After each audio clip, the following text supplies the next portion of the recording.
Hello, welcome to Flipped. So today we are on steels, and in a previous video we have discussed the blast furnace process, which is to give us molten iron.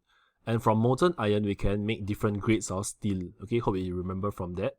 Okay, and that's why we are on this chapter of steel.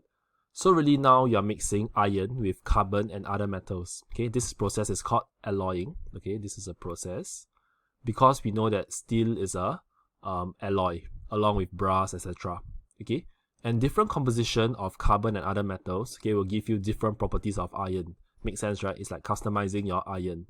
So when there's, for example, more carbon in it, okay, then it's called a high carbon steel, and that will lead to less Fe in it, okay, because more of this means less space for iron.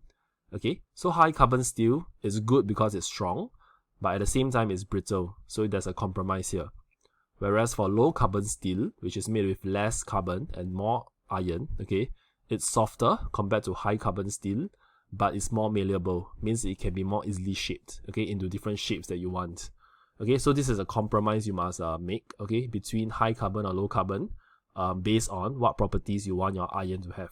Okay, let's talk about the low carbon steel, okay, which is called mild steel. Okay, basically it's malleable. That's its only interesting property that we are interested in. Okay, it's used in car bodies and machineries. Okay, you don't have to know more details about it because learning objectives just tell you to state.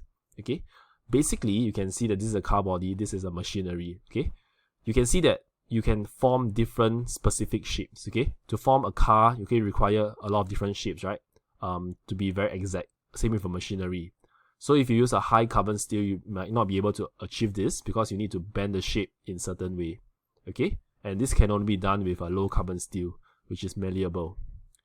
Next is stainless steel. Okay, these are all stainless steel products. Okay, example are cutleries, surgical instruments, and chemical plants. Okay, the main thing is that it does not rust, so it's very important because, for example, you are taking you're a doctor, okay, you are doing an operation, okay, you do not want your surgical knife, for example, to have rust, okay, because you are literally cutting your patient open with this knife.